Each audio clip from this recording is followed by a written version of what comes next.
video, we'll explain our simple tab-based process that every work order in Field Nation passes through during the execution of that work order. We call this process the life cycle of a work order. Let's see how it works. We'll do this by following a single work order through its complete life cycle. In this example, I'm a Minneapolis-based company that has a customer in San Francisco that has asked us to install and configure a Cisco switch for them. The first thing we need to do is create a work order that includes all of the requirements and expectations for the assigned technician to install our client's switch in San Francisco. Note, you can create a fully or partially created work order. Either way, these work orders will be stored in the draft tab and will not be visible to any providers in the marketplace. Once you're ready to deploy your drafted work order into the marketplace, you'll have three options of doing so. Regardless of the method you choose, when you deploy your work order, it will automatically move from the Draft tab and into the Publish Routed tab. Let's quickly review your three options of deploying work orders. You can publish your work order. When you publish your work order, it will be visible to providers within the marketplace. In our example work order, the providers in San Francisco would review your work order, and those providers that are qualified, interested, and available will electronically raise their hand by requesting your work order. You then vet the requesting providers. Don't worry, we provide a variety of information and powerful tools to assist you with this process.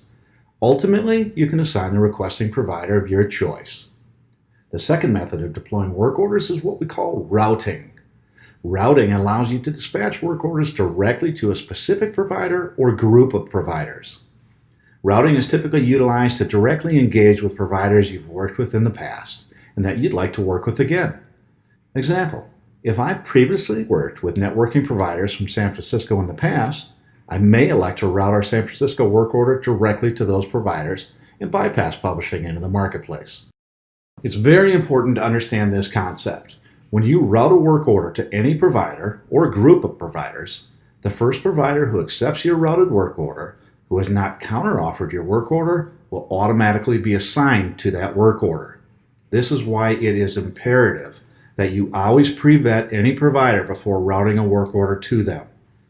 Regardless of your chosen deployment method, you, the buyer, are always in control of the provider assigned to do your work. Once a provider is assigned to your work order will automatically move to the Assigned tab. When a work order is in the Assigned tab, the information in the work order is no longer visible to the providers in the marketplace. However, the assigned provider will now see all information on that work order, such as the exact location of our client in San Francisco and any other confidential information within the work order that we've configured to be shared with that assigned provider, such as the IP address of that managed switch they're installing. The Assigned tab is where the work order is executed by the assigned technician. This is where the technician will typically use Field Nation's native iOS and Android apps to execute your work order. The apps provide you real-time visibility to any actions or changes the provider has made to your work order. The providers use our apps to check in when they arrive at site, complete all tasks and enter all required custom field information, upload all deliverables you've specified such as photos.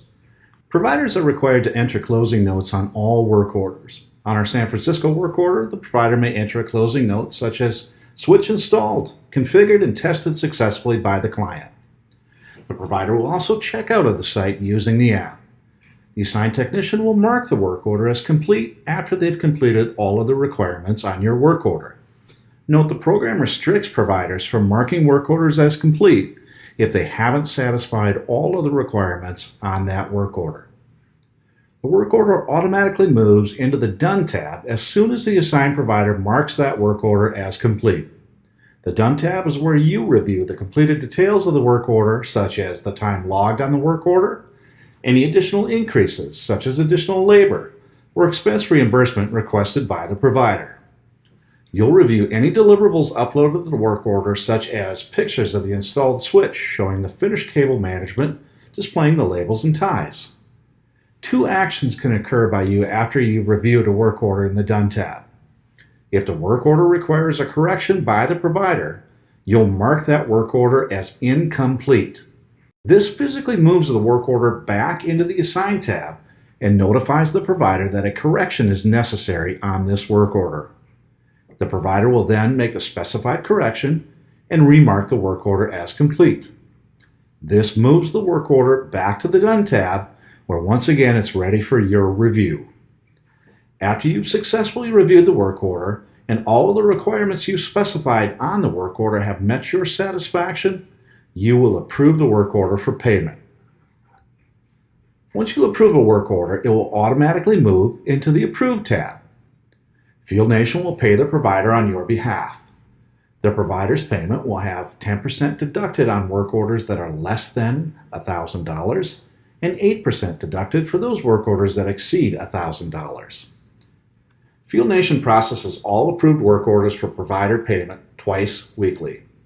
This payment processing occurs every Tuesday at noon Central and again every Friday beginning at noon Central. If you approve a work order for payment on Monday, the payment to that provider will be processed that Tuesday at noon Central Time. If you approve that work order for payment on Wednesday, then the payment to that provider will be processed Friday, beginning at noon Central. Note, users can only modify limited information on work orders that reside in the Approved tab, such as custom fields, and you can still attach documents. Things like payment information cannot be modified while the work order is in the Approved stage. Once you approve a work order, you cannot move that work order back into any other stage in the process. That's why it's important to ensure that you only approve work orders after you've verified that the work has been done to your satisfaction. And this completes the full life cycle that every Field Nation work order travels through, from its creation through its approval.